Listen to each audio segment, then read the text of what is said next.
Buenas noches. Bienvenidos a la Orden de la Noche. Buenas noches, Luis, ¿cómo estás?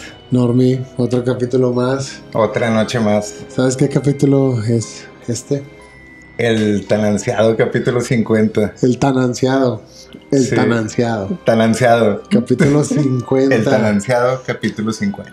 Oye, ¿pensaste cuando la máquina de hacer ordenados te trajo, pensaste que íbamos a llegar a ese capítulo? Ha sido un largo recorrido, ¿verdad? Ha sido varias millas recorridas. Muchas millas varias recorridas. Lunas. Varias lunas, varios ayeres, varios... ¿Cuál consideras de todo esto que hemos compartido y de todos estos temas que nos han compartido las personas que nos hacen el honor de escucharnos? ¿Cuál ha sido tu capítulo favorito? El de Jacobo, uno de los primeros, creo que es el capítulo 7, 6, algo así, me gustó mucho. También Pareidolia también me ha gustado. Los de Halloween han estado interesantes. Sí, pues ese fue la primera vez que la máquina de ordenados me trajo, ¿verdad? Te trajo en uno de Halloween. En uno de Halloween. Llegaste un Halloween. Con el Simeaín, ¿o cómo era? El Samaín. El Samaín. El Samaín de los celtas. Pues ordenados, hoy vamos a tener un gran capítulo. Vamos a hablar de muchas cosas muy interesantes. Ajá. Adelante, Normi.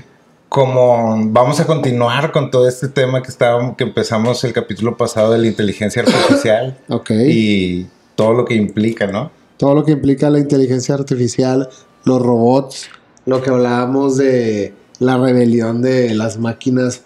Y pues, ¿tú crees que los robots tengan que tener leyes? Leyes que seguir si quieren, pues, vivir, se podría decir, en esta sociedad con los humanos, ¿deben de tener leyes? Sí, pero aquí la cuestión es, ¿son leyes impuestas por el gobierno o son leyes al libre albedrío de quien las crea? Yo creo que son más como leyes de creador, ¿no? Sí. Como las leyes del creador, las leyes, las del inicio. Pero, digo, como dijo Jesús, al César lo que es del César, ¿no? O sea, eventualmente... si llegan a ese punto, o van a llegar a un punto donde el gobierno es el que tiene que controlarlo, ¿no? Pues si porque ¿qué tan vivo puede llegar a ser un robot, Luis?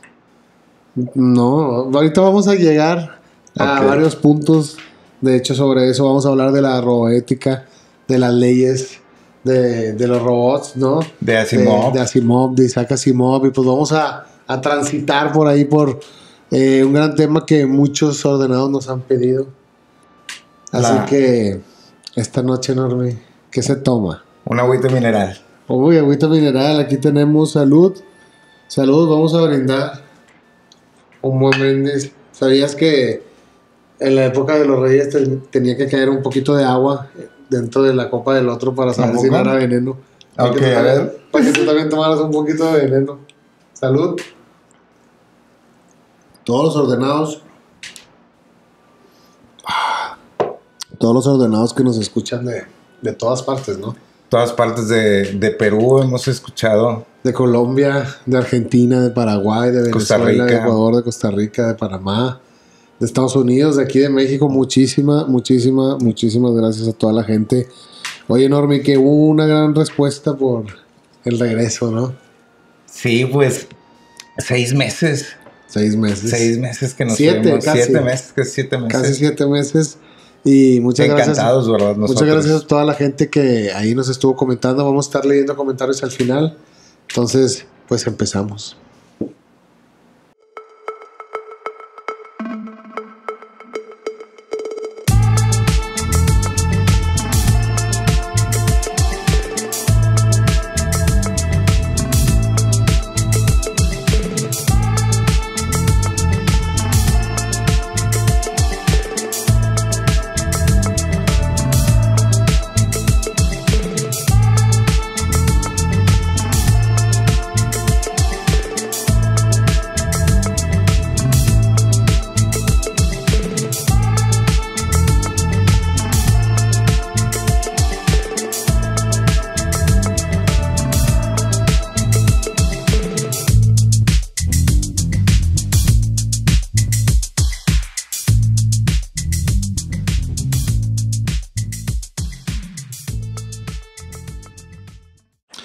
Normie, otro capítulo de La Orden. Un gran capítulo, es capítulo de los que me gustan porque siempre como que tiene algo que ver con el fin del mundo. Los capítulos como que tienen ahí algo dramático. Así, algo escondido, pero sobre el fin del mundo. Y hablando de la robótica, hablando de los robots, hablando de la inteligencia artificial, siempre es el fin del mundo con su rebelión, ¿no? Y más que nada porque ahorita estamos viendo muchas cosas que antes eran ciencia ficción, ¿no? Okay. La ciencia ficción cada vez deja de ser ficción, se vuelve más realidad. Claro. O sea, y... Bueno, tomando el hecho de que la ciencia ficción es un término que se acuñó, ¿no? Y se inventó. Hay un punto donde no había ciencia ficción y un punto donde empezó por un término acuñado. Pero demasiados escritores de ciencia ficción, demasiados escritores que ya han hablado de esto, de los robots tomando control sobre la sociedad, sobre los humanos en este... pues mundo apocalíptico, se podría decir, o post-apocalíptico, pues, donde... Cada generación es apocalíptica, ¿no? Ya lo habíamos platicado, pero mira, ahorita que mencionas eso como el miedo constante, o que cada vez es más palpable el miedo a los robots, a que se puedan hacer con control, claro, etcétera. El otro día estaba viendo una noticia que decía que el Homo sapiens había convivido al menos con otras 6 especies de humanos, ¿no? En algún tiempo, ¿no? Y siendo ellos no la primera especie, ¿no? O sea, ya había varias especies antes, llegaron, ¿no? y ya había fiesta. Acabamos de tener el capítulo pasado donde estábamos hablando de la inteligencia artificial y todos estos temas. Entonces pensé, ¿no habrán creado alguien a el Homo sapiens? No una raza antes de nosotros creó al Homo sapiens y empezó siendo algún tipo de máquina o de inteligencia animal, ¿no? Porque, por ejemplo, nosotros ahorita le estamos, o sea, como sociedad o mundo, lo que está pasando, le estamos dando vida al silicón, ¿no? Que el silicón es de donde se hacen principalmente todos estos microchips, materiales, para mantener todo este auge tecnológico. Por eso se llama Silicon Valley. Ok, entonces nosotros le estamos dando vida ahorita a digamos, a este tipo de materia, ¿no?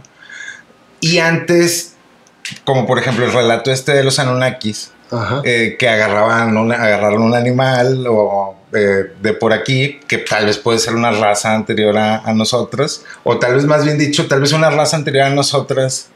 Hizo eso, ¿no? Se dice que cuando llegaron estaban los homínidos. Y eventualmente el Homo sapiens, como esta máquina más avanzada, desapareció a todas las demás especies y se hizo con el control hasta que ahorita está cometiendo, digamos, lo mismo que hicieron sus antepasados, ¿no? Bueno, pues, o sea, ahí no sé si mezclaste o no, pero hablando de los Anunnakis, la historia dice, o cuenta la historia, o una de las historias que yo he leído, es que llegaron en la época de los homínidos.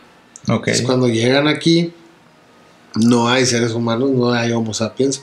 Ellos crean al Homo sapiens, simplemente evolucionamos del homínido gracias a que ellos nos dieron la oportunidad de ser seres con conciencia pensantes y poder habitar el planeta, ¿no? Sí, bueno, yo me refería más como así, en vez de que hubieran sido unos Anunnakis seres de otro planeta, la raza anterior a nosotros, en este caso los homínidos, o creo que es Homo erectus, todos ellos, los homínidos, nos crearon a nosotros como tipo máquina, ¿no? Pues bueno, o sea, nosotros ahora estamos cayendo en el error de estar creando a la próxima especie, a la próxima raza, que es la inteligencia artificial en este caso, ¿no?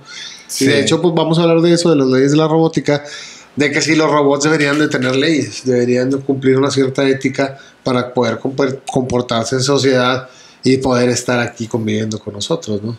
Lo básico para empezar con ese tema, ¿qué sería? Pues mira, hablando de la ciencia ficción. No, de las leyes que acabas de mencionar. Sí, o sea, lo básico son las 3 leyes que plantea Isaac Asimov dentro de sus novelas de ciencia ficción. Que se escribieron, pues de muchas maneras, ¿no? Como historias, como relatos, y al final se hicieron estas antologías. Antologías, sí. Antologías, que pues son varias historias juntas que crean Yo Robot, donde ya se plantean totalmente las 3 leyes de la robótica, ¿no? Ok. Pero vamos a llegar a hablar de eso, de las 3 leyes que propone Isaac Asimov dentro de sus novelas. No es que los robots ahorita tengan esas 3 leyes. O sea, su marco moral. Sí, no, o sea, obviamente los puedes programar con esas 3 leyes, pero de lo que vamos a hablar es un poquito de Isaac Asimov, que me imagino tú conoces a Isaac Asimov. Sí, claro, me encanta a mí La Fundación. Ajá. Sí, es mi libro Pues es que favorito. yo creo que es su trabajo más grande, ¿no? La trilogía. Sí, bueno, es que él tiene muchas novelas y muchas novelas. cantidad Claro, infinita de cuentos, escribió ¿no? hasta de horror, hasta de terror, misterio y sí, cantidad infinita.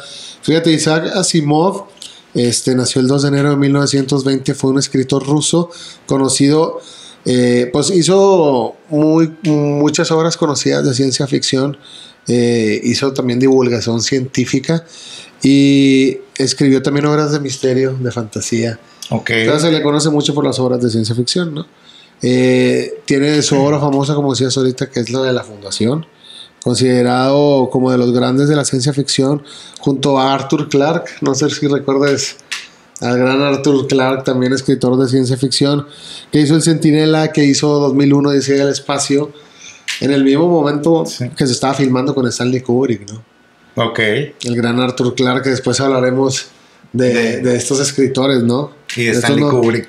De Stanley Kubrick, que tanto le gusta a la gente que hablemos del gran Stanley. Entonces, fíjate que Isaac Asimov nació en Rusia, pero llegó a Brooklyn a los 3 años. Okay. Entonces prácticamente fue estadounidense. Toda su vida un ruso estadounidense. Nunca aprendió ruso, totalmente hablaba inglés desde chico. Aprendió a leer como a los 4 o 5 años por sí solo. Ok. Y le gustaba mucho escribir, ¿no? De hecho, fue miembro de Mensa, que es una asociación internacional de superdotados.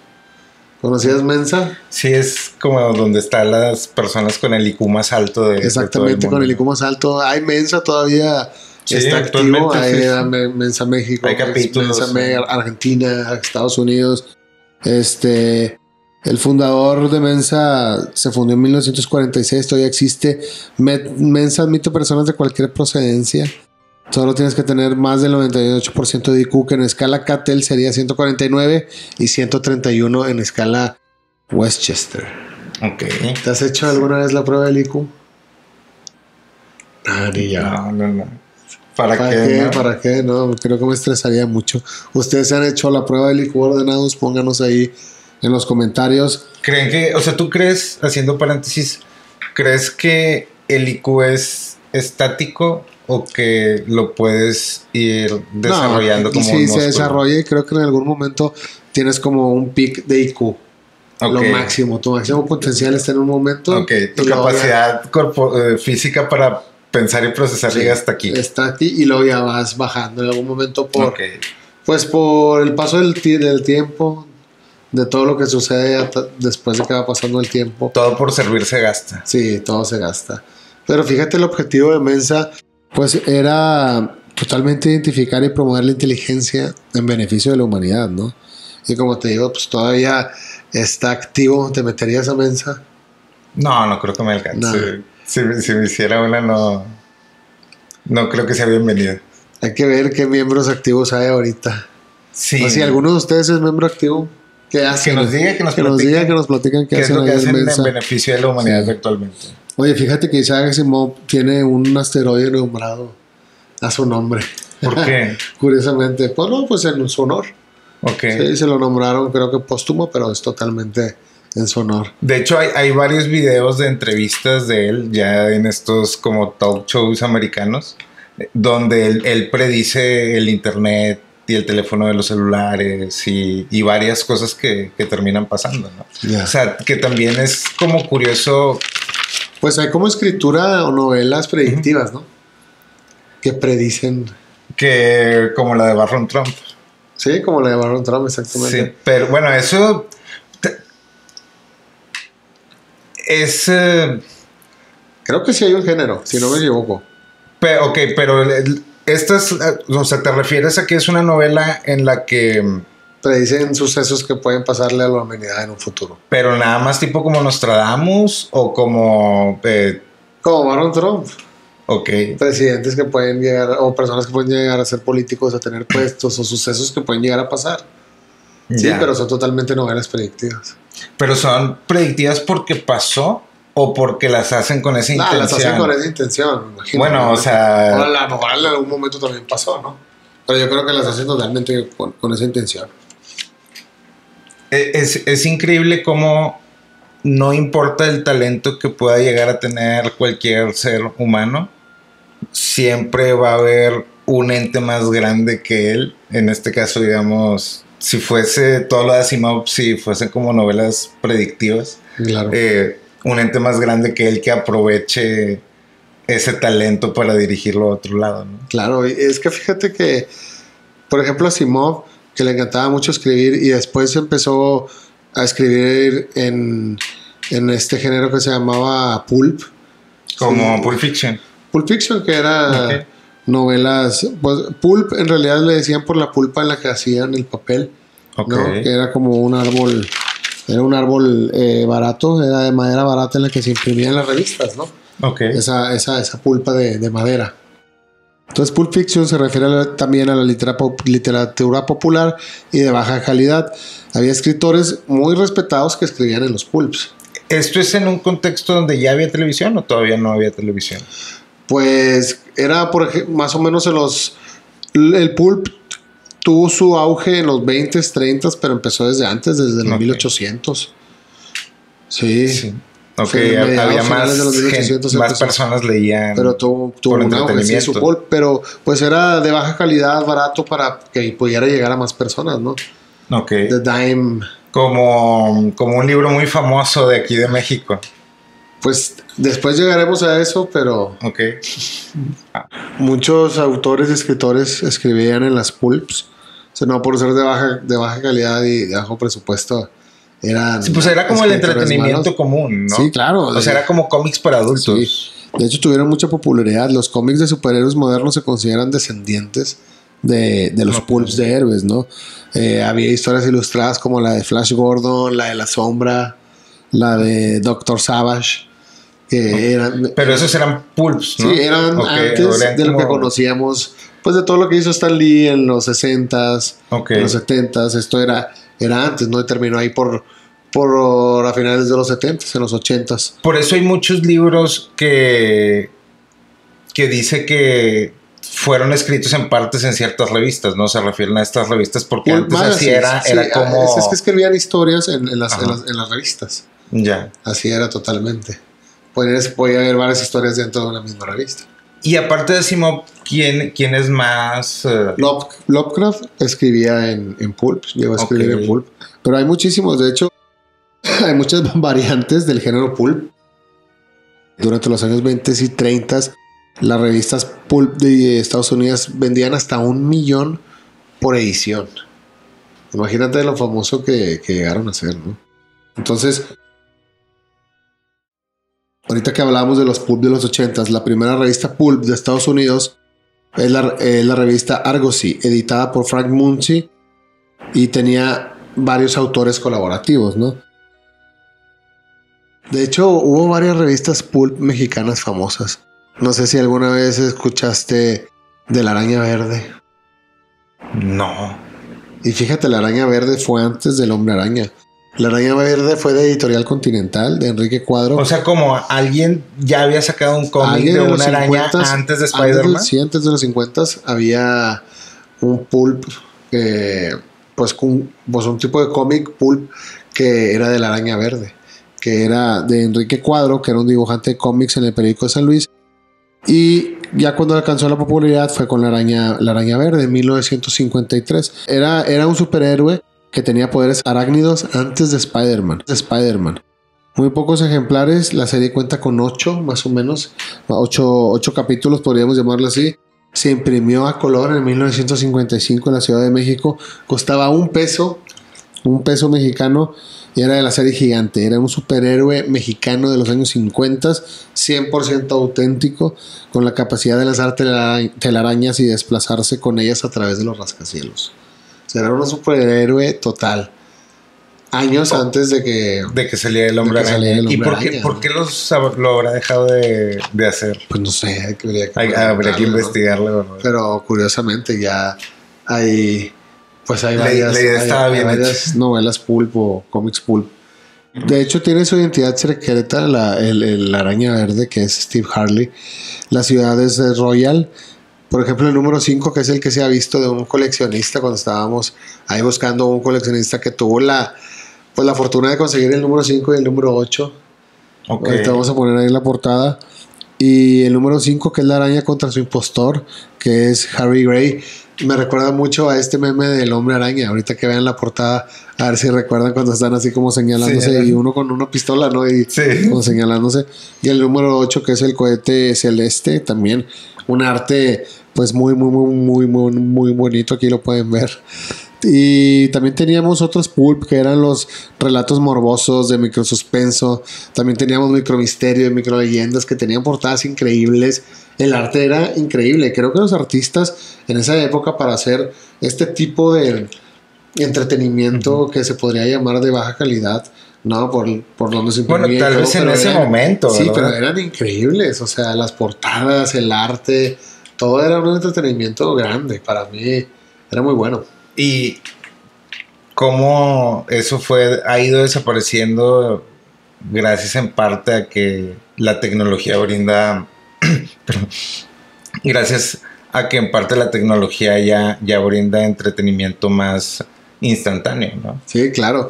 Y fíjate que hubo gente que veía estos libros de Estados Unidos, estos libros pulp, este tipo de también había en México, pero pues muchos venían de Estados Unidos, ¿no?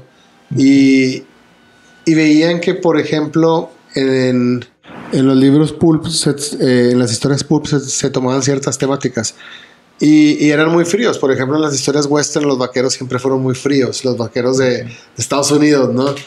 Y para el público pues mexicano, en ese momento latinoamericano, se necesitaban otro tipo de historias más pasionales, más de amor, el vaquero más amoroso, aunque lidiaba con todos estos procesos del día a día, pues un poquito más de pasión, ¿no? Y de ahí se tomó la idea del libro vaquero. No sé si te acuerdas del libro vaquero. O sea, el libro vaquero califica como pulp. El libro vaquero califica como pulp y es uno de los últimos de la época dorada de las historietas, se podría llamar así en México. Yo me acuerdo ir a una peluquería de niño y que se imprimieron cantidad enormes, increíbles, millones de libros vaqueros. El primero salió el 23 de noviembre de 1978. O sea, imagínate. Y algo muy curioso es que José Vasconcelos, que fue secretario de Educación en México, hizo una campaña masiva de alfabetización. Ok. Entonces, muchos mexicanos, lo primero que leyeron fueron libros vaqueros. Fueron pulps, fueron este tipo de cómics. O sea, como la campaña de alfabetización. Ah, ok, ya sabían leer. Sí, ya sabían leer, pero quería que se adentraran en el mundo de la lectura. Entonces, el de 1930, el índice de alfabetización era de un 33% en el país. Y en 1950 el índice era de un 53%. O sea, mucha gente se adentró en el mundo, en la vocación de la lectura, gracias a las historietas mexicanas. Y era de lo primero que había. Era de lo primero que había, exactamente. Entonces, por ejemplo, el libro vaquero en el 78, ya en los últimos años de la era de oro de la historieta mexicana, Rafael Márquez, que fue un escritor de este género, le encantaba el western y él era el que tenía pues esta idea. Decía, es que los westerns de Estados Unidos pues, son más fríos. Aquí en México se necesita pues más pasión, más amor. El personaje principal, el vaquero, pues tiene que tener más relación, ¿sabes? Tiene que ser más empático, más amoroso. Y ahí pues le dio toda esta idea de hacer este tipo de western, hacer este tipo de historias, ¿no? El primer libro vaquero, que fue El racimo de Orca, es el primero. En 1978, Racimo de Orca, el primer libro vaquero. Ya para el 86 ya se vendían casi 1,5 millones de ejemplares semanales de los libros vaqueros. ¿1 millón? 1,5 millones a la semana de libros vaqueros.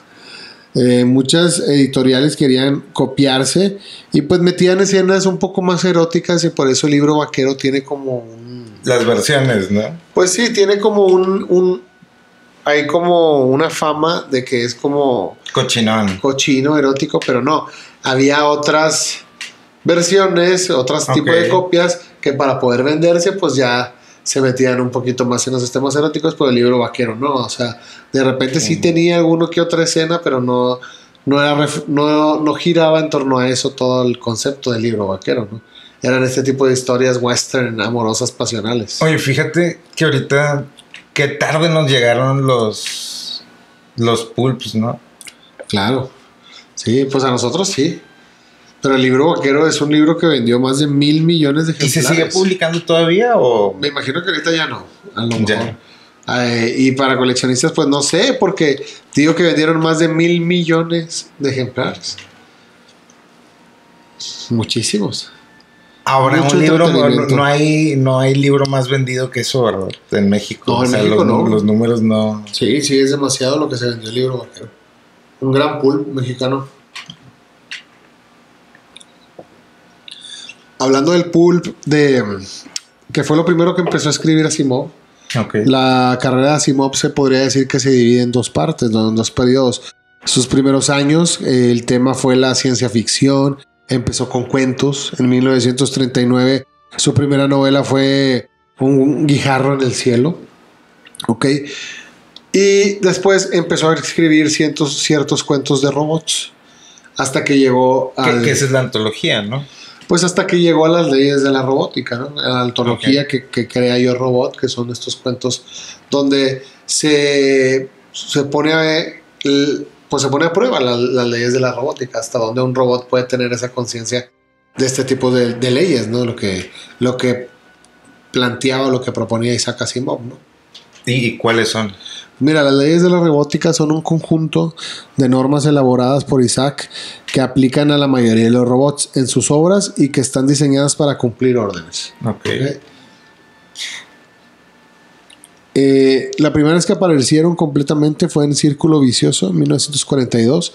La primera ley dice: un robot no hará daño a un ser humano ni por inacción permitirá que un ser humano sufra daño.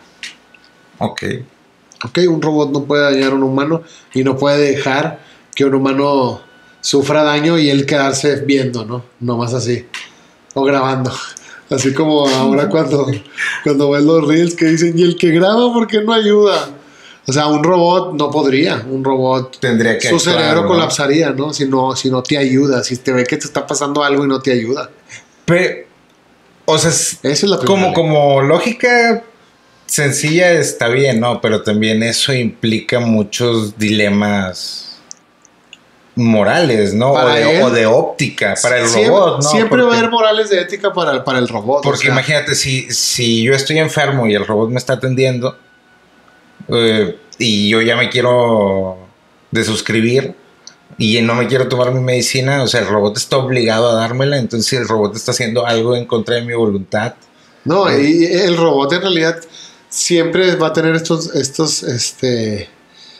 encrucijadas éticas de saber hasta dónde te está haciendo daño y hasta dónde no, porque simplemente si un robot piensa, por ejemplo, en mentirte o por ejemplo en ocultarte algo para no hacerte daño, en realidad te podría estar haciendo más daño al no decirte o al ocultártelo, ¿sabes? Pero hasta dónde un robot puede tomar esas decisiones, tiene esa conciencia. Ahorita lo vemos mucho con, por ejemplo, los Teslas y los carros estos automáticos, de cuando puede haber un choque, cómo decide a quién se va a morir o a quién van a afectar, etcétera. O sea, y también una realidad es podrán tener mucha capacidad, pero definitivamente no existe aún un sistema que pueda tener toda la capacidad computacional como para saber exactamente qué es lo que va a pasar y decidir, ¿no? O sea, entran en el mismo tema de el humano toma decisiones, esas decisiones puede tener un proceso de pensamiento para justificarlas, y no siempre van a ser las correctas, ¿no? Es increíble esos O sea, videos de los Tesla, ¿no? Cómo toman decisiones en milisegundos cuando un humano se atraviesa y se tienen que quitar y deciden, si me quito y no atropello a este humano, voy a chocar con el carro que viene enfrente.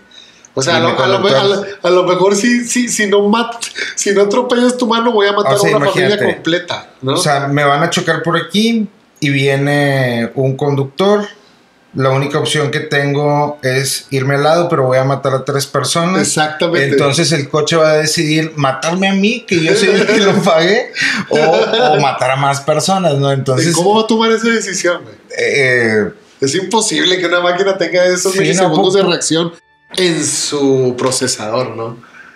Es lo que dice, es la ley de la robótica de las novelas de Asimov. Y ahora, ¿cómo defines no puedes dañar a los humanos, los robots no pueden dañar. ¿Cómo defines el daño? ¿Quién es el encargado? Pues la muerte, ¿no?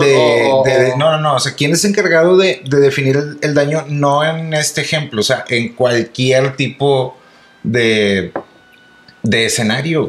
Ajá. O sea, el daño lo define el gobierno con una regulación, lo define la empresa que lo crea, lo define la empresa. Claro, se tendrían que hacer estudios científicos de, a ver, el robot tomó la decisión correcta porque si le daba para acá iba a pasar este escenario, si le daba para acá iba a suceder este escenario. Entonces creo que minimizó las pérdidas y el robot hizo lo que tenía que hacer de acuerdo o de acorde a la ley número 1, que es: un robot no hará daño a un ser humano, ni por inacción permitirá que un ser humano sufra daño. Pues te tiene que ayudar, te tiene que salvar si te está pasando algo. Si alguien se avienta de un tercer piso y el robot tiene que ayudar, exactamente. Es la primera ley de la robótica de Isaac Asimov. La segunda ley dice: un robot debe cumplir las órdenes dadas por los seres humanos, a excepción de aquellas que entren en conflicto con la primera ley. ¿Ok? Un robot te debe de obedecer. Debe de cumplir lo que tú le pidas, lo que tú le digas, excepción de aquellos que entren en conflicto con hacerle daño a los humanos. O sea, no le puedes pedir a un robot, que le haga daño a un humano. O sea, no le puedes permitir a un robot que le haga daño a un humano. No le puedes pedir. No le puedes pedir. Dentro de la ley de la robótica no está permitido. ¿Tú no crees que para eso quieren los gobiernos los robots? Claro. Para atacar, no hay drones. O sea, un robot también, ¿cómo definimos a un robot? O sea, un robot es un hardware con un sistema operativo que tiene algún tipo de movilidad. Sí. O es una máquina con inteligencia artificial que se parece igual a nosotros, ¿no? Porque en este caso acaban de bombardear. Salud. Gracias. Porque en este caso acaban de bombardear Rusia con una cantidad de drones, ¿no? Tú dices de robots. Y los drones son robots. Daño a humanos. Claro. Sí. Recuerda que estas leyes están dentro de las novelas de Isaac Asimov, ¿no? Es como los robots ahorita no se rigen por este tipo de leyes. Sí. Tú puedes programar a tus robots para que hagan este tipo de leyes, ¿no? Para que siempre tengan este tipo de leyes. Pero él plantea que un robot no le puedes pedir tú a un robot que dañe a alguien más. Pero imagínate la situación en la que una persona te esté haciendo daño a ti y tú le digas: ayúdame, me está haciendo daño. ¿A quién va a hacerle caso? ¿A la ley? ¿O a la misma ley que te dice que te ayude? Y la misma ley que te dice que no le haga daño, que le dice que no le haga daño al quien me está haciendo daño a mí, ¿no? Sí, no, definitivamente son mucho más complejos. O sea, la realidad fuera... O sea, esas leyes son el deber ser.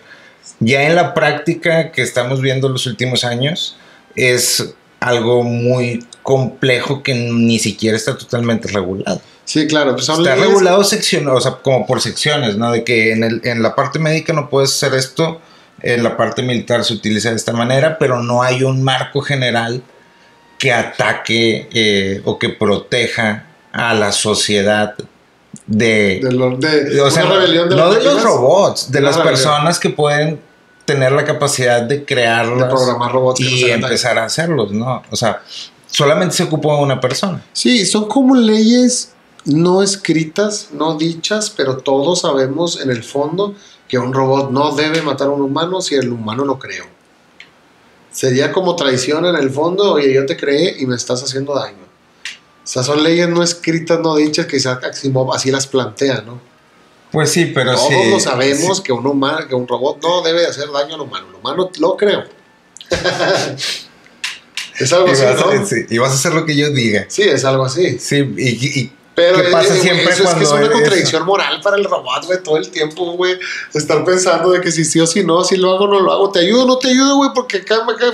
Y el cerebro se le truena, güey. Sí, no, bueno, o sea, es todo el tiempo. También es distinto, ¿no? O sea, ahorita con todo esto de los modelos de lenguaje, digo, no hay un marco general que proteja a las personas de quienes tienen la capacidad de producir y programar robots, ¿no? Porque no es lo mismo un dron que podría calificar como robot, que tiene una cámara, que tiene geolocalización, que se puede mover, etcétera, etcétera, a darle un cerebro al menos pequeñito al principio o con ciertas limitantes, a un material físico. Si nosotros somos material orgánico, ¿no? Lo que nosotros estamos haciendo es darle al material físico una manera de expresarse, por así decirlo, pero no es el material físico lo que se expresa, ni siquiera, digamos, es un rango inexplorado cómo se conecta eso con los modelos de lenguaje, ¿no? Yo creo que lo que plantea Asimov sí es una ley para proteger a los humanos, ¿no? Leyes para proteger a los humanos totalmente de esto, de lo que se podría decir como el complejo de Frankenstein, ¿te acuerdas? En el momento en que, pues obviamente, el ser creado se revela ante su creador, ¿no? En este caso, como Frankenstein. Sí, ese complejo de que los robots se rebelen al ser humano. Y pues Asimov dice, pues vamos a ponerle leyes que se programen y que en este caso, pues, nos protejan a todos los seres humanos, ¿no? Tenemos, por ejemplo, la tercera ley que dice un robot debe proteger su propia existencia en la medida en que esta protección no entre en conflicto con la primera o segunda ley. O sea, que un robot debe de siempre tratar de estar bien. Un robot debe tratar de que no le pase nada, de no morir, podríamos decirle. Pero está programado para sacrificarse en el momento en que un humano también esté en peligro. Y si el robot se sacrifica y el humano se salva, el robot se tiene que sacrificar. Esa es la programación. ¿Por qué? Porque el humano lo creó, entonces el robot se tiene que sacrificar. Yo te hice, tú te tienes que morir si nos pasa algo a los dos y yo me puedo salvar, tú te tienes que morir. Cruel, pero... Es cruel, o sea, por ejemplo, eso me hace pensar en qué momento los robots van a tener acceso a tener derechos, ¿no? Exactamente. ¿En qué momento se les va a considerar, no te voy a decir personas, pero ciudadanos del mundo? No estoy seguro si Yo Robot toman eso, ¿no? Que llevan a un robot a un juicio. Ok, para sí. Para juzgar al robot, ¿no? Porque incumple una de estas leyes. Sí. No me acuerdo muy bien la de la película, pero sí, un robot que incumple una de estas leyes, que es Sony, que se supone que tira a un ingeniero, a un científico de un 10º piso, sí.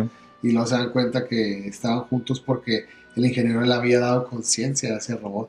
Ok. Y podía, tenía libre albedrío, y si quería no cumplir esas leyes, no las cumplía. El cual que era el único en su categoría, porque pues todos estaban regidos por esas 3 leyes, menos él. Porque el doctor o el ingeniero le había dado conciencia. Y ya estaba muerto el ingeniero, y le dejó un mensaje a Will Smith, y ahí es donde está toda esta película de Yo Robot, ¿no? Uno que tiene conciencia ante todos. Ya con eso es el cambio total, ¿no? Pero tú crees que no, o sea,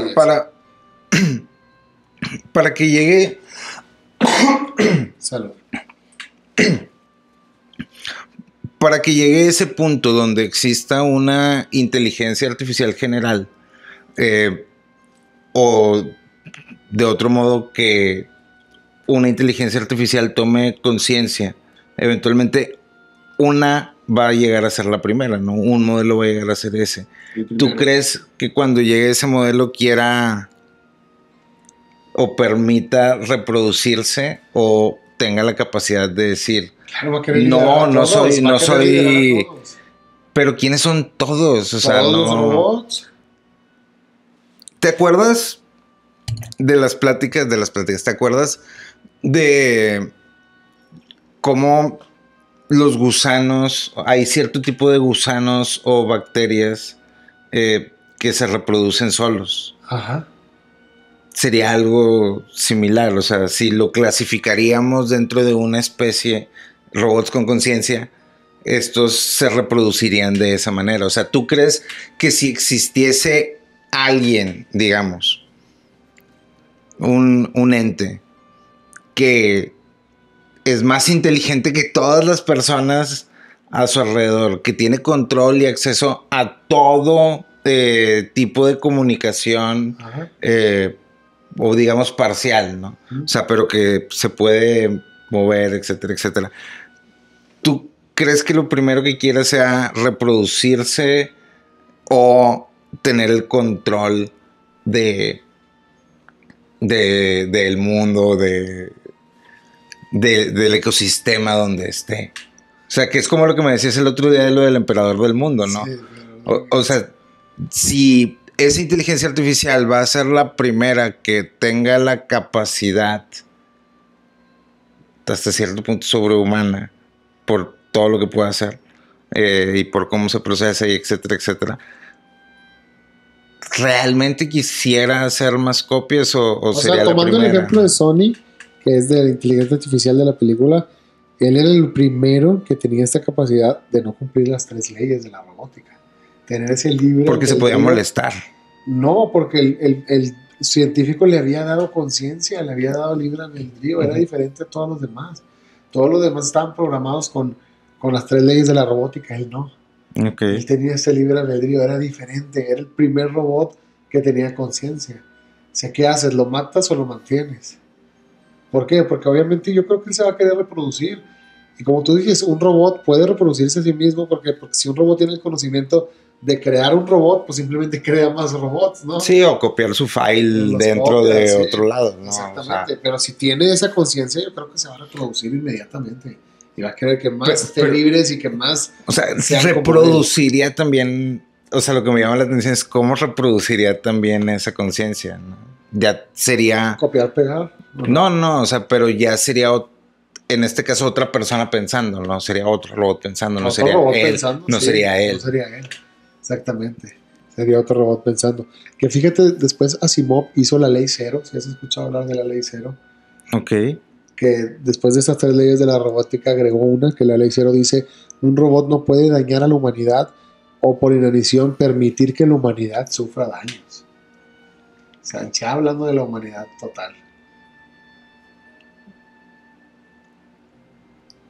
No habría este tipo de robots en ninguna milicia de gobierno, si ese fuese el caso, ¿no? Sí, claro. Yo creo que es muy complejo, ¿no? O sea, él habla de robots que tienen cerebro positrónico, que significa que si sufren un daño irreversible, pues simplemente mueren. Y al romper una ley de la robótica, sufren daños irreversibles en sus cerebros y mueren, ¿no? O sea, imagínate la complejidad que el robot pueda distinguir cuáles son las diferentes situaciones que abarcan, todas las situaciones que abarcan las 3 leyes, ¿no? O sea, deducirlas al momento, al instante, y saber si en realidad una persona sí está en peligro o no. O sea, ¿puedes engañar al robot tantas veces o no? Que piense que estás en peligro, que piense que alguien te está haciendo daño y no, simplemente querías que viniera a ayudarte para que... Nomás por diversión, ¿sí? Como ahorita le hacen con las rumbas, ¿no? O sea, qué complejo para los robots, güey. Esas 3 leyes están muy difíciles para ellos. No, pues, o sea, son muy restrictivas. O sea, como decías hace un momento, yo te creo, vas a hacer lo que yo quiera y no me puedes hacer nada. Claro, o sea, totalmente las 3 leyes son un código moral, pero ¿tú crees que es posible que un robot las rompa? O sea, ¿un robot sí puede dañar a la humanidad?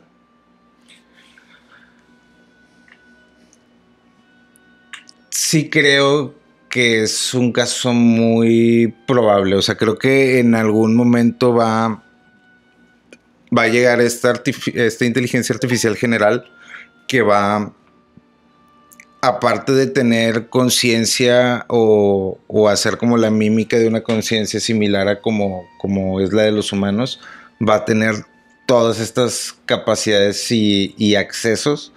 Y o una de dos, o esta va a operar de alguna forma que desconocemos, o va a participar en control junto con gobiernos, empresas, etcétera, y al final del día, ¿qué es lo que hemos estado viendo? O sea, cada vez que avanza la tecnología, avanzan las capacidades destructivas. Sí, totalmente. También del otro lado, van a dañar al ser humano, sí que sí. Y Asimov lo creía. Sea porque ellas quieran o porque se los ordenen, ¿no? Asimov lo creía en todas sus novelas. El robot, claro que va a romper las leyes de la robótica. El robot, claro que va a dañar al humano. Sí lo va a hacer. Y fíjate, Asimov escribió, por ejemplo, 2 historias de robots antes de incluir las leyes de la robótica en sus novelas, ¿no? Las mencionó mucho después. Escribió primero Robbie, después escribió Reason y después escribió El Embustero, donde el embustero que menciona por primera vez la primera ley de la robótica. Ya cuando venían las 3 leyes, fue en Runaround o en Círculo Vicioso, ya aparecen totalmente las 3 leyes juntas, ¿no? Entonces, todas estas historias las mezclaron y hicieron esta antología que se llamaba Yo Robot, ¿no? Por ejemplo, tenemos a la doctora Susan Calvin, que es un personaje recurrente, aparece casi en muchas o en varias historias de esta antología de Yo Robot, ¿no? Y Susan Calvin, pues, por ejemplo, en Evidencia, ella expone una base moral de las 3 leyes, porque ella dice, los humanos también deberían de regirse bajo leyes, sí, morales, que se ¿no? supone que, o sea, es que esas 3 leyes, digamos, en teoría es como un contrato colectivo no hablado, ¿no? Sí, exacto, que es lo que decía Asimov. Porque por ¿quién ejemplo, quiere dañar a la humanidad? ¿Quién se quiere dañar a sí mismo? O sea, ¿quién va a dejar que lo dañen? Exacto. O sea, la doctora Clark expone ahí en Evidencia, dice que pues, un humano no debe dañar a otro humano. Simplemente la ley número 1, ¿no? Un humano no debe dañar a otro humano, excepto en guerra. Pero dices, ¿por qué excepto en guerra? Entonces, ¿qué va a hacer un robot en guerra? Imagínate que un robot vaya a la guerra. Pues no puede dañar a los humanos. Y está en su programación, dentro de su código, no dañar al ser humano. Pues, ahora, ¿de qué sirve que un robot vaya a la guerra? ¿De qué sirve? Yo creo que no sirve de nada que un robot vaya a la guerra. O sea, tal vez así como nos lo estamos imaginando, tipo como humanoides soldados. Porque creo que el objetivo de la guerra es derramar sangre y generar ingresos por todos aparte de ingresos, alimentarse de ese tipo de energías. Claro. Y entonces no creo que manden tantos robots a la guerra, porque también imagínate cuánto cuesta ser un robot. Ahorita hay unas empresas que están haciendo prototipos y venden prototipos y cuestan entre $6,000 y $9,000, ¿no? Ajá. Entonces pon eso a escala. O sea, ya con más capacidades, con armamento, con protección, etcétera, etcétera. ¿Cuánto va a costar mandar un robot de estos a la guerra en comparación a agarrar a la juventud? Sí, carne humana que vaya, sí, no. Carne de cañón. O sea, creo que depende mucho del producto que se quiera conseguir con la guerra. Sí, claro, pero te decía la doctora Susan Clark, que es recurrente personaje en las historias de Asimov, que decía, pues sí, o sea, totalmente, pues, los individuos pues deben de obedecer a las autoridades. Así como queremos que los robots nos obedezcan, nosotros debemos de obedecer a las autoridades. Y número 3, pues nadie debe de hacerse daño a sí mismo. Como un robot debe de tratar de vivir, de que no le pase nada, pues un ser humano también nunca debería hacerse daño a sí mismo. Es lo que plantea la doctora Clark, que es un personaje de Isaac Asimov dentro de estas novelas. Esto lo plantea en la novela de Evidencia, ¿no? Pero ¿tú crees que en el futuro los robots tengan leyes? Si es que se llegan a crear este tipo de robots que podemos estar conviviendo con ellos, o sea, ¿y crees que hay un...? No, creo que debería de haberlas. Sí, creo que... ¿Cuál era la otra pregunta? Que si llegara al punto de poder tomar conciencia a decidir, por ejemplo, si alguien te está haciendo daño, hacerle daño a esa persona que te está haciendo daño a ti. o sea, no sé si no creo que lleguemos como a ese punto en el sentido de que no creo que los robots con conciencia vayan a ser accesibles al humano promedio. Claro. Los robots accesibles al humano promedio, al menos en un futuro cercano, van a ser robots programados y repetitivos que van a estar abiertos a muchas vulnerabilidades. Claro. O sea, no van a pensar por sí mismos, van a pensar por un set de datos y una programación y etcétera, porque hasta ahí es hasta donde llega la tecnología ahorita. O sea, por eso decíamos ahorita lo de la reproducción de los robots. O sea, cuando un robot se copia en otro lado, también va a copiar la conciencia, es una conciencia nueva, es un proceso como este de los gusanos que se reproducen solos. Sí. Pero curioso que estemos hablando ya de varios capítulos de los robots, curioso que estemos hablando de, por ejemplo, esto de que si en un futuro los robots van a tener leyes, porque Isaac Asimov lo planteó ya desde hace muchísimo tiempo, en estas novelas de ficción, o sea... Por ejemplo, desde antes de Yo Robot. Sino, por ejemplo, en la fundación son, digamos, parte de la sociedad, ¿no? Esta otra famosa novela que tiene, sí, o sea, entran dentro de un, digamos, marco regulatorio, ¿no? Hay ciertas consideraciones con ese tipo de ciudadano de la galaxia. Hay un imperio galáctico, ¿no? Sí, alguna vez no, yo no leí la fundación. O sea, haz de cuenta que la fundación es la humanidad llega a tal punto donde conquistan toda la galaxia. Okay. Entonces es el imperio galáctico. Y hay esta persona que es extremadamente inteligente, es un matemático, filósofo, etcétera, que se llama Hari Seldon, okay, que inventa una rama que se llama la psicohistoria, ¿no? Y a través de la psicohistoria él puede predecir todos, como se dice, los eventos futuros y las cosas que van a pasar, ¿no? Sí. Entonces, él predice que en algún momento la galaxia se va a colapsar, ¿no? Todo el sistema que ha construido la humanidad a través de milenios va a colapsar. Entonces, va a colapsar y va a entrar en un periodo de oscuridad de 30,000 años.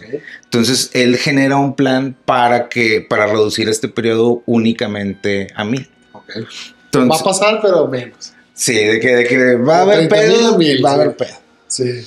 Entonces, para lograr este objetivo, establece dos fundaciones.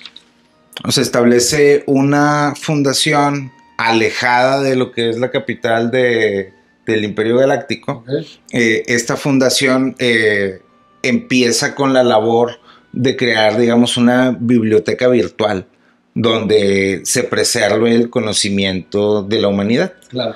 Pero el objetivo real de esa fundación es que se vayan convirtiendo en la nueva potencia galáctica. Okay. Entonces, primero empiezan con esta tarea de construir este acervo cultural de la galaxia, luego desarrollan una...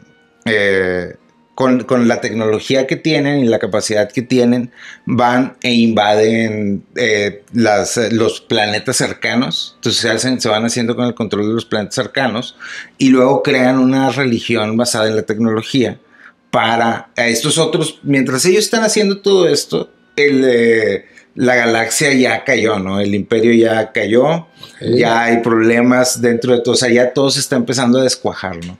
Entonces, mientras todo se está empezando a descuajar del otro lado de la galaxia, ellos van construyendo esto, ¿no? Entonces ya generan esta religión para a estos pueblos o estos planetas que ya olvidaron su tecnología, que tienen las máquinas pero no saben para qué sirven, etcétera, etcétera, para irlos conquistando, ¿no? Hasta que eventualmente se convierten en la potencia intergaláctica o van camino a convertirse en la potencia intergaláctica. En cambio, la otra fundación está escondida dentro de lo que es la capital, ¿no? Del imperio en ruinas. Okay. Y está hecha, y la segunda fundación, digamos, son matemáticos todavía más avanzados que son como mentalistas. Tienen esta capacidad de leer mentes, claro, de hacer que las personas tomen decisiones, etc. Influir en las decisiones de las personas. Y Y esta segunda fundación, digamos, se mantiene secreta hasta que, porque el plan que había hecho Hari Seldon era que dentro de esos 1000 años, como quiera, iba a haber varias crisis. Okay. Y él proponía las soluciones para esas crisis. Entonces, digamos que esas crisis van pasando no me acuerdo exactamente, pero cada 100 años, 200 años. Y él les daba la solución y ya lo iban haciendo, ¿no? Pero eventualmente pasa, ¿cómo le llamaríamos? Pasa el glitch, pasa algo no previsto, algo que Hari Seldon nunca se imaginó, que nace una persona con capacidades biológicas como de mutante, uh-huh, que tiene la capacidad de influir en las emociones de las demás personas. Entonces esta persona tiene la capacidad de ver a alguien y decirle, quiero que esa persona me ame, o quiero que esa persona esté muy enojada con el de al lado, ¿no? Entonces, a través de ese poder, él se hace del control de la galaxia, ¿no? Ahí es donde sale esta segunda fundación, que estaba escondida dentro de lo que era la antigua capital, que estaba hecha por estos mentalistas que, digamos, tienen un poder parecido al de este mutante, y que son los encargados o eran los encargados dentro del plan de que cada que el plan se fuera saliendo de rumbo, ellos influir para volverlo a meter en su carril, digámoslo de esa manera, ¿no? Entonces, cuando sale esta anomalía, que el personaje se llama el Mulo, o el Magnífico, ellos son quienes lo terminan resolviendo, sí, o sea, lo derrotan y etcétera. Entonces ahí ya se revela como el plan de esta persona, ¿no? Pero es muy interesante porque mientras te van contando todas estas cosas, vas teniendo como pequeños flashes de cómo es la vida en otros planetas, cómo toman decisiones, hasta dónde llegó la tecnología, porque la dejaron de utilizar. Claro. Yo creo que es mi trabajo favorito de Asimov. Sí, tiene muchísimas historias. Sí, es muchísimas historias de ciencia ficción, muchísimas de misterio, muchísimas de terror, de muchas cosas. De robots, pues te digo que... ¿Tú te acuerdas de los libros de múltiples opciones? No. Que ibas leyendo un libro y decía, no sé, era un niño que estaba jugando en una maquinita y de repente esa maquinita era para pelear con aliens de verdad, ¿no? Entonces llega una opción donde dices, te quieres quedar en el arcade, te sigues jugando, etcétera, y tomas la decisión y ya te ibas a la página. Okay. Asimov fue el que empezó a hacer muchos de ese tipo de cuentos, ¿no? Que eran lecturas infantiles. Vale. Sí, escribió muchísimas cosas. Y lo de los robots, yo creo que pues planteó estas leyes de la robótica que son muy curiosas. Que te digo que son pues leyes no escritas, que se supone que son éticamente correctas. Si nosotros creamos a los robots, ellos tendrían que tenernos respeto, ¿no? Y él las usó en Yo Robot, las usó ya totalmente, pero había escrito, por ejemplo, había planteado en su novela Robbie, pues Robbie era un robot programado para ser niñera, ¿no? Robbie no hablaba, era ágil, ingenioso, cuidaba a los niños y no debía dejar que el niño le tomara cariño. O sea, Robbie no debía dejar que nadie se encariñara con él. Era niñera, pero... Estás ordenado a ser una niñera distante. Sí, no debes dejar que los niños se tomen cariño, los niños que estás cuidando se tomen cariño. Entonces un día... él estaba cuidando a Gloria, una niña de 8 años. La niña le pide que la suba a los hombros para fingir que es un avión y poder jugar. Robbie duda por su programación, pero lo hace. La mamá lo ve y no le gusta. No le gusta que la niña lo quiera tanto. A la mamá no le gusta que la niña le tenga tanto afecto, tanto cariño, que dependa tanto de sus emociones de Robbie, ¿no? Entonces le empieza a decir al papá, tíralo, regálalo, véndelo. Lo empieza a molestar tanto al papá de Gloria que termina tirándolo. En ese momento, pues obviamente Gloria se pone malísimo, Gloria se pone a llorar, se pone súper triste y los papás dicen no vamos a poder hacer nada más que recuperar a Robbie. Van y lo buscan a un deshuesadero de robots, donde tiraban a todos los robots, los trituraban, así montañas de robots triturados, Y a lo lejos, Gloria ve a 3 robots, puede visualizar a Robbie, así pues, en ese trío de robots que están ahí, visualiza a Robbie, se va corriendo y en eso venía una trituradora. Ya la trituradora la había alcanzado, le iba a matar y Robbie se sacrificó y salvó a Gloria. En ese momento su madre se da cuenta que Gloria siempre iba a estar a salvo si Robbie estuviera. Pero la ley de la robótica entró porque era más importante Gloria que él mismo y él se sacrificó ante la trituradora, ¿sabes? Pues muy, muy similar a la película de Her, ¿no? Pues sí. O sea, en el sentido de hasta cuándo puedes tener una relación con el robot, ¿no? Sí, claro. Y están muy curiosas dentro de estos relatos de Yo Robot. Pues, por ejemplo, tenemos uno de un robot que era muy caro, que es donde se aplican las primeras leyes de la robótica, ¿no? Un robot muy caro que lo mandan a un pozo de selenio, a extraer selenio. Al llegar se dan cuenta que el robot está dando vueltas todo el tiempo. No se quería meter. No se quería meter porque pues, se tenía que cuidar. Le habían implantado tanto la tercera ley que era que se tenía que cuidar, ¿no? Que no estaba apto para... Que no, entonces no se quería meter, pero entraba en un conflicto con la segunda ley, que era tienes que obedecer lo que los humanos pedían. O sea, yo entró tanto en conflicto que cuando llegaron estaba hablando puras tonterías, ¿no? Cuando llegaron lo vieron diciendo puras sandeces de que me encantan los hot dogs con mostaza y así, porque se habían cruzado los cables, porque había 2 leyes que estaban intercediendo, ¿no? Entonces, como era tan caro, dijo uno de los astronautas, que se bajó y al momento de bajarse era muy peligroso para él, solamente podía vivir 30 segundos en la atmósfera.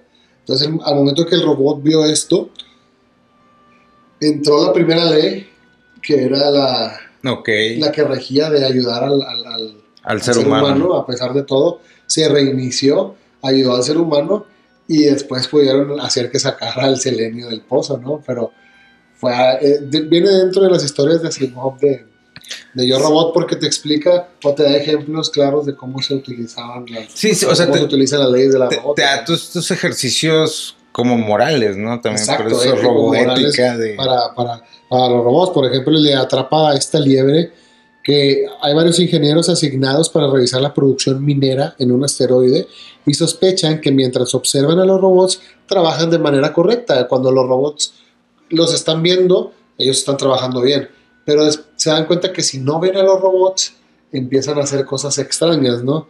Entonces los ingenieros, hay un robot que lidera a las cuadrillas, ¿no? Y los ingenieros los espían porque se les hace muy extraño y descubren que los robots, cuando no los están supervisando, estaban ensayando una coreografía, un baile. ¿Okay? Y había un robot que los lideraba. Hace poquito compartimos un video de un robot que justamente hacía eso, ¿no? Que cuando no lo veía. O sea, cuando era el fin de ese turno y se quedaban los robots solos, este robot se salía de donde estaba e iba y le hablaba a los demás robots y se los llevaba, digamos, al centro y ahí se quedaban un rato. Sí, ¿verdad? Y ya al final se regresaban. Sí, estos también, o sea, te dice que cuando no los estaban viendo, todos iban a aprender una coreografía. Los querían sorprender, fueron a ver lo que estaban haciendo, pero se quedaron atrapados. Fueron a la mina a buscar a los robots, se quedaron atrapados y los robots terminan salvándolos. Ante todo, vuelve a obedecer la primera ley de la robótica, entonces los vuelven a salvar a los humanos, ¿no? Pero hay muchísimos dentro de Yo Robot, creo que son 9 cuentos que Asimov plantea. Por ejemplo, el del mentiroso, que es un robot que lee la mente. Entonces se dan cuenta que leía la mente y no podían concebirlo. La doctora Clark trata de hacerle varias preguntas, se da cuenta que el robot está como contradiciéndose a sí mismo. Entonces lo interrogan y él empieza a mentir, pero empieza a mentir porque no quiere herir al humano. Entonces no se da cuenta que está produciendo más daño. Pero él en su mente estaba cumpliendo con la primera ley de no le voy a hacer daño. Entonces empieza a mentir para no hacerle daño al humano, pero estaba haciéndole más daño al ocultarle cosas y al mentir.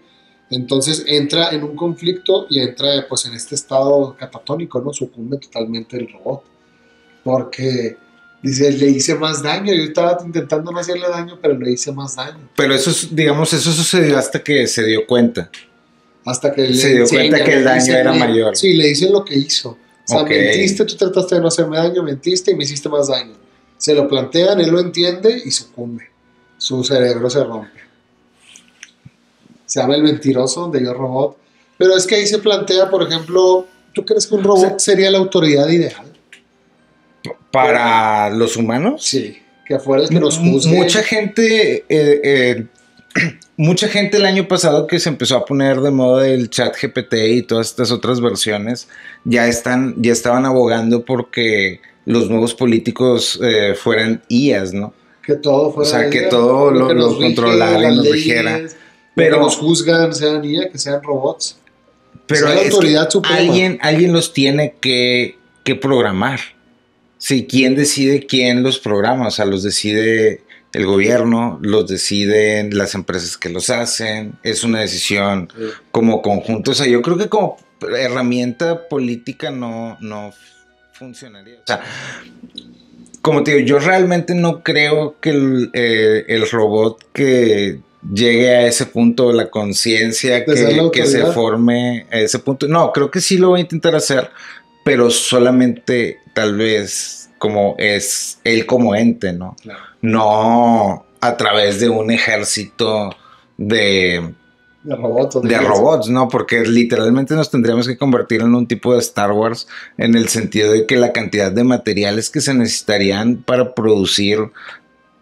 ¿Cuánto te gusta para producir 100 millones de robots? Sí, claro. Como humanos, o sea... Sí. Pues al final Asimov lo plantea en la última historia que la doctora Calvin le dice al líder supremo de la humanidad, que el líder supremo le plantea que pues ya no hay alimento, que está sufriendo hambruna la humanidad, que si deberían de tomar riendas con los robots, ¿no? Entonces la doctora Calvin le dice al líder del universo, al líder mundial, que pues los robots controlan todo desde hace años, las armas, todas las decisiones, las guerras, la hambruna. Mi pregunta ahí es, o la pregunta ahí de Asimov también es, ¿deberían de controlar? ¿Hasta cuándo saben si nos están haciendo daño o no? O sea, es muy difícil poder aclarar este tema de la conciencia de los robots, de las leyes, de la ética que deberían de tener los robots si quieren convivir en esta sociedad, en un mundo con nosotros, pero está más curioso que estemos hablando de esto. Sí, no, que, o sea, es hasta dónde deciden o en qué momento, deciden. Recuerdo que en un capítulo platicamos acerca de cuando se empezó a automatizar el trading en Wall Street. Con bots. Y que antes de los bots, en el sentido que los conocemos, pues sí, eran estas máquinas que procesaban entradas y salidas la información mercado, y etcétera, ¿no? Entradas y salidas del mercado en segundos. Cuando hacen la primer máquina, porque eran máquinas especiales al principio, cuando hacen la primer máquina, esta máquina genera un reporte, ¿no? Y estas agencias que habían pagado por esa tecnología o que habían invertido en esa tecnología empiezan a tener mejores rendimientos. Eventualmente el secreto sale afuera, otra firma hace su propia máquina, pero para alimentar su máquina agarra la misma información disponible que hay y aparte el reporte de la otra máquina, ¿no? Claro, va acumulando. Va generando el suyo, entonces ya la otra máquina y las que van saliendo y etcétera, entre todas se van pasando esos reportes. Entonces, ¿a qué punto ya la información que se está produciendo es como se dice? O sea, pues es total. O sea, ¿cómo podemos comprobar que todo ese ciclo de información no tiene ya una conciencia propia? Sí, y que ya hay una inteligencia artificial manejando los mercados financieros y decidiendo o abriendo camino a el terreno, ¿no? Porque, por ejemplo, ahorita que estamos hablando de eso, también hay, hace poquito, un famoso ex director de un exchange de estos de criptomonedas, que es el de Binance, él menciona que Satoshi Nakamoto, el creador de Bitcoin, realmente, bajo su teoría, realmente era una inteligencia artificial del futuro que había encontrado cómo regresar acá al pasado para, a través de la blockchain, establecer la economía necesaria para que en ese futuro distante se pudiera subsistir él Nos viene a hacer y rescatar todo para eso, ¿no? una economía libre. No, más que Una venir, como economía libre. más que venirnos a rescatar, pues lo que él decía era que la inteligencia artificial a través de la blockchain estaba preparando este camino y Satoshi Nakamoto es una inteligencia artificial con la misión de hacer eso, ¿no? Sí, pues lo curioso es que el mismo Asimov lo plantea desde hace muchísimo tiempo, 60, 70, 80, 90 años, ¿sabes? Que hay una supercomputadora también a la cual acuden a pedirle respuestas y calla para tratar de no hacerle daño a la humanidad, pero le está haciendo más daño al no decirle la verdad, ¿no? Pero son cosas que se plantearon hace 60, 70, 80 años. Eso es lo curioso, ¿no? Se podría llamar novelas predictivas, Pulp Fictions, todo, tanto, pero Asimov, pues creo que es un gran escritor de ciencia ficción. Después deberíamos de tomar totalmente el tema de ciencia ficción y por qué se creó, ¿no? Oye, hablando de ciencia ficción, que sí, totalmente hay mucho que hablar de eso, y más de Asimov, que seguro nos faltó. Claro. Y otros autores como Clark. O Philip Dick, Sí. entre otros, ¿verdad? Pero hablando de ciencia ficción, fíjate que esta semana estuve viendo por ahí varios videos que daban una teoría de conspiración musical interesante, pero no la teoría musical conspirativa a la que estamos acostumbrados, ¿no? Lo que se dice es que en alguno de estos tours, ya ves que Estados Unidos tiene varios campamentos en distintas partes del mundo, ¿no? Uh-huh. Tiene varias bases. Entonces, a estas bases o a estos soldados eventualmente les llevan artistas. Sí, claro. Uno de los artistas que alguna vez llegó a visitar estos lugares era Blink-182, okay, cuando estaba en su apogeo, ¿no? Entonces, la historia cuenta que en una de estas presentaciones que tenían, había varios militares de alto rango dentro del ejército y que Mark Hoppus, el bajista, se acerca con uno de ellos y les dice, oigan, yo he estado viendo que no encuentran a Osama Bin Laden, ¿no? Yo tengo una idea de cómo lo pueden encontrar. Y total, se ríen de él les insiste, les pide que lo escuchen y ya total le dicen, bueno, a ver, ¿cuál es la sugerencia que nos das, ¿no? Entonces él dice, mira, Osama Bin Laden cada cierto tiempo emite ciertas grabaciones, no sale él hablando para su gente desde el lugar en el que esté escondido. Ustedes tienen varios sistemas de vigilancia en toda esa área, o sea, muy probablemente ustedes están volando en algún lugar de los que él ya está escondido. Entonces, ¿por qué no a través de esos sistemas o a través de estos aviones, más bien dicho, van emitiendo frecuencias que sean inaudibles para el ser humano? Y eventualmente cuando él esté grabando, van a escuchar ustedes en sus radares esas frecuencias, ¿no? Ya triangulan la información de qué tan fuerte o bajito se escucha. Y por ahí lo van a poder agarrar, ¿no? O dar con él, ¿no? Y la historia cuenta que 4 meses después, o sea, que este oficial le dice, se queda intrigado y le dice, ¿sabes qué? Lo voy a platicar con mi superior, y que 4 meses después atrapan a Osama Bin Laden. No, fue gracias a Mark Hoppus. A Mark Hoppus, te imaginas, a uno cazando ovnis y el otro dando inteligencia militar, atrapando terroristas. Qué loco. Ya después hablaremos de las Torres Gemelas, de conspiraciones, porque mucha gente nos pone ahí. Pero ahorita estuvimos hablando de la roboética, de las leyes de la robótica, de Isaac Asimov, un poco de ciencia ficción. Recuerden que son novelas de Isaac Asimov lo que él planteaba, pero es muy curioso ya estar tomando esto de si los robots deberían de tener leyes si quieren vivir en sociedad, ¿no? Sí, porque ya antes era una pregunta teórica, hasta entretenida. Para ellos era ciencia ficción, para ellos, para Asimov eran novelas. Y ahorita es un problema a resolverlo. Pero fueron, esperemos que no sean novelas predictivas, ¿no? Como las han sido mucho, pero muchísimas gracias a todos los ordenados. Capítulo 50, un gran capítulo de la robótica, las leyes de la robótica.